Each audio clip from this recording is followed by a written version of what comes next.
Hey everybody. I just got word that a very good friend of mine has crossed over, passed on, died. And I thought this would be a good opportunity to talk about grief, loss, and what are the emotions that come up? How do we deal with this? In our country, we have difficulty still after all these years of discussing what happens to those that stay are still alive when a friend or a family member or someone you're really close or a pet dies. And it's interesting because the sun is setting, the day is also dying, it's coming to its end. And this day will not be repeated. It is one of a kind. It is like all of us. I know we talk here a lot about our uniqueness. And to remind you that of the 8 billion people alive in the world right now, you are the only one that is you. Nobody else is like you. Nobody shares your DNA unless you have an identical twin, in which case, yes, you both share the DNA, but everything else is unique about you. Your voice scan, eye scan, voice scan. And my friend Case DeWall, also unique and one of a kind, and 103 years old. He celebrated his birthday about a week ago and made it through Father's Day, which is on the series of the calendar schedule things, and was a father and philanthropist, businessman. He started a chain of department stores in Europe. Um, I knew him after he had sort of left that, but had still had a very active philanthropic program where he had created in South America the equivalent of the March of Dimes here in the United States. A lot of prenatal, postnatal care for children in Latin and South America. Um, and he used, I think his real love in his life was artwork and art and printmaking. And he was brilliant at it and just did some most amazing things. So part of this is to celebrate Case DeWall's life, but also to talk a little bit about our own process of how do we deal with the losses of our life, the people that we care about, the pets that we care about.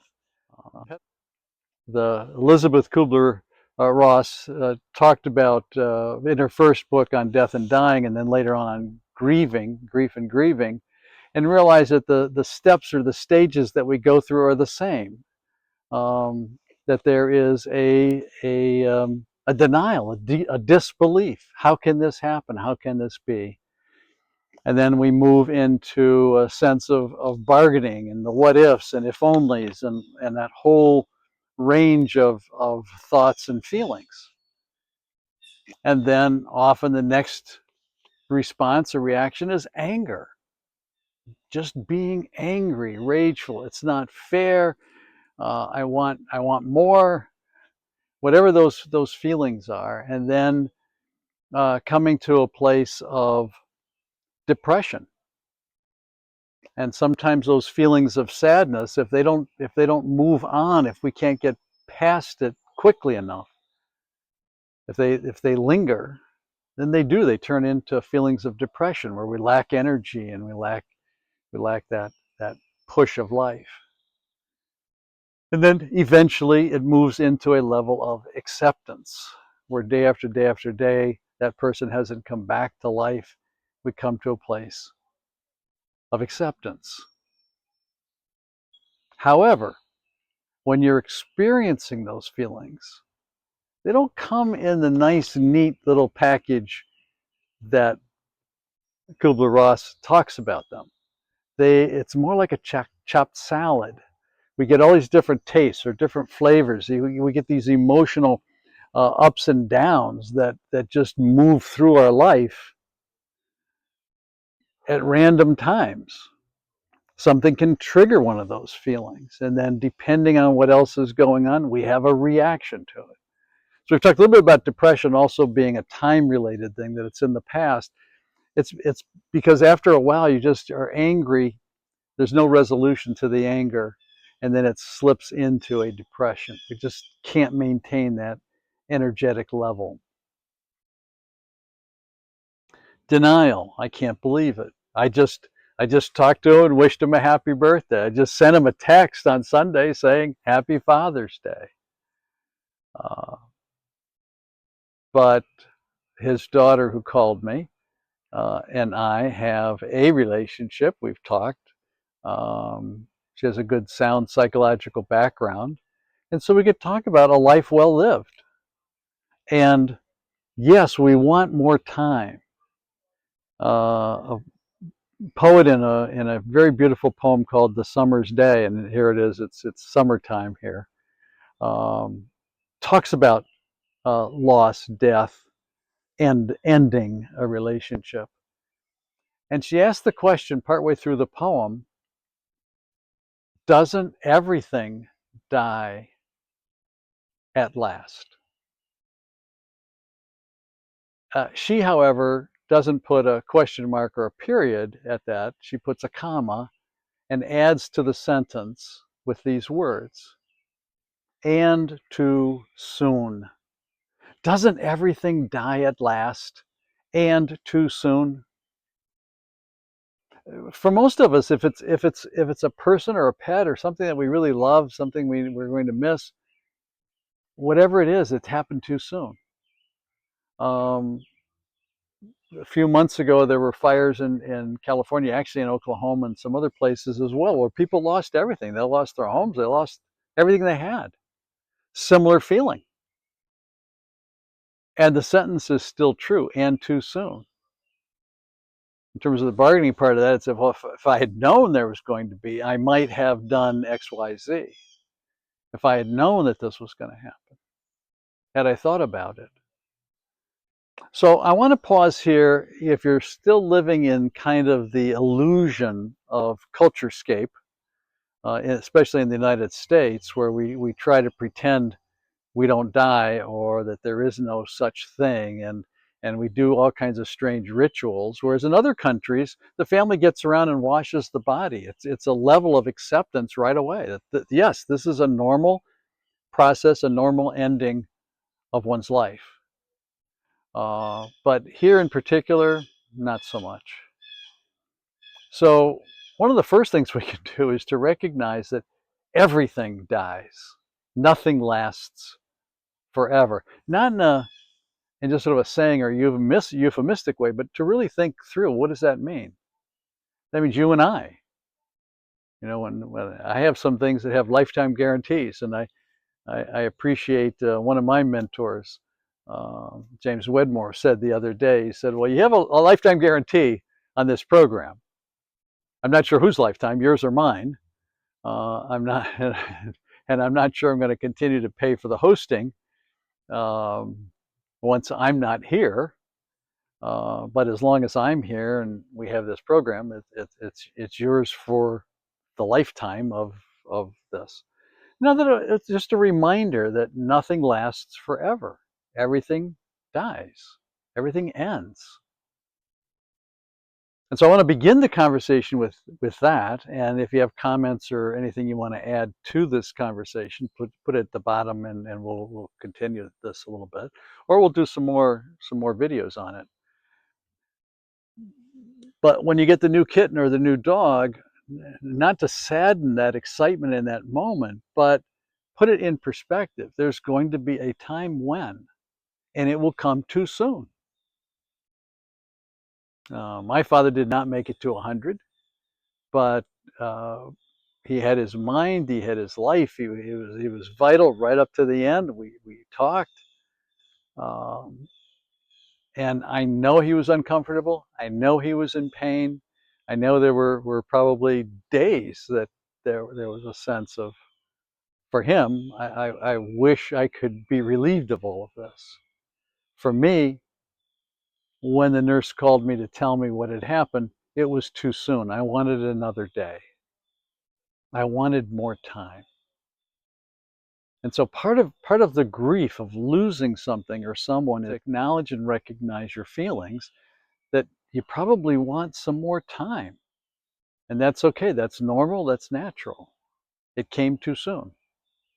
Whether it's 1 or less than 9 months or early childhood, teenage years, early adulthood, early parenthood, early grandparenthood, whenever or wherever that moment arrives, either for us personally or for people that we care about, we will emotionally feel we want more time. We will go through that if only, what if, is there anything I could have done?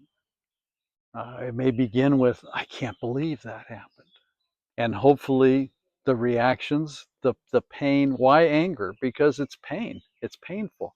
And our human response, our fight, flight, fear, faint mechanism, that limbic system that's there to keep us alive, part of that in reaction to pain is a burst of anger. It's a form of energy. And we have to decide how we're going to use it. It's like someone pointed out to me the other day and said, well, you know, excitement and nervousness or anxiety, that's similar kind of energy. I said, yeah, you're right. Fear is a part of that. And then that triggers our defense system that says, oh, if there's something I'm afraid of, then I need to fight it or flee from it or maybe just freeze or faint away. That's a normal response. Do not let it overwhelm you. No, you do not need to medicate it. Now, I'm not telling you get off your meds. I'm not telling you to not take medication. But the interesting thing is that with some understanding and with some forethought and some planning, we can work through many of the significant and powerful experiences in life without having to resort to some sort of a chemical to get us through. Or as one of the popular songs back in the 60s said, you know, with the help of my friends, meaning some of the chemicals, right? We don't always have to deal with life that way. Sometimes you can find a mentor that you can talk to. I'm here available to talk to you. But there's lots of people around to talk. It doesn't have to be someone you see and met on YouTube. But just so you know, yes, these are things that I talk to people about every day. Because they affect our life. They affect our life psychologically, emotionally, physically, and yes, spiritually. So in talking about death and dying, one of the things to begin with is to ask yourself, what do you believe about it? Because after all of our thinking, the substructure underneath that are the beliefs that we hold. So what do you believe? What do you believe about life? It just happens? One of my relatives tells me that all the time. Tom, it just happened. The chemicals in the air were just right. They had enough hydrogen, oxygen, nitrogen. It just sort of, life evolved. We crawled out of the primordial goo. Here we are. Nothing more than that. Okay. I think you'd have to be pretty numb to life itself to understand that. I'd say read some transcendental poets. They looked at life a little bit differently. Elizabeth Barrett Browning has a beautiful poem. What is it? Earth is crammed with heaven, and every bush aflame with God. Those that see, take off their shoes. The rest, pick blackberries. If you're a blackberry picker, I'm not arguing with you. It's if you want to go through life that way, please do not let anything I'm saying disrupt that sense. For me, I'd like to think of all these beautiful plants that are alive, just filled with life the same way that I am. And I'd like to make it to 103 because of the vitality and energy that I feel, like my friend Case. It just every day is an exciting new day for new discovery, and for him, because he was doing print and artwork and drawing and painting, it was a new day for discovery, but also a new day for creativity. That creative drive and energy to do something, to make something, was so much in him, like the creator, the one, that mind, or whatever it is that's creating brand new stars right now, casting across the horizon, and the universe, una as in one verse, just another new galaxy of billions of stars. And around each star, as they explode, the cluster, the rocks, and maybe just the right atmosphere for a colony of human beings just like you and me. Or not. Why does it have to be like us? Anyway, a beginning conversation about grief and loss. How do we manage it? How do we handle it? Healthily, I hope. Enjoy the pet. Remember the good times. Let go of the rest. Same with human beings. There's a beautiful poem in sacred scripture that ends with this: goodness and mercy will follow me all the days of my life, and I will dwell in the presence of life forever. Goodness and mercy following us. When a friend of ours, or parent, or someone dies, remember the goodness and remember the mercy, and think of them mercifully. We're all human. We make mistakes, we say the wrong things, we react to people in anger, frustration. If you know me personally and you've had that kind of an encounter with me, I'll ask now, please forgive me for that. I was not at my best. I was not in my highest and most purposeful self. I can do better. I will do better. But as you remember me at some point, I'm not going to be making YouTube videos for forever. When you remember me, I hope it's the goodness and the mercy that you see and that you recognize. And that the people that you love and know and care about, even in the sadness, even as you're going through the grieving process, call to mind the goodness, those moments when your pet would curl up, like my cat Oliver would curl up around my neck and sit down, or on my lap. And I think it was Robert Frost who said we're privileged when our pets climb onto our laps and are willing to spend some time with us, especially cats. So remember those times, celebrate those times, enjoy those times. Hold fast to what is good. Let the rest go. Please. Have a wonderful day. Want to talk further? There's ways to contact me in the bottom of the video. And share. Let's talk about this a little bit, because you and I are not the only ones listening to this, and I'm sure have things that they would like to say. So please join in the conversation. Namaste. Thank you.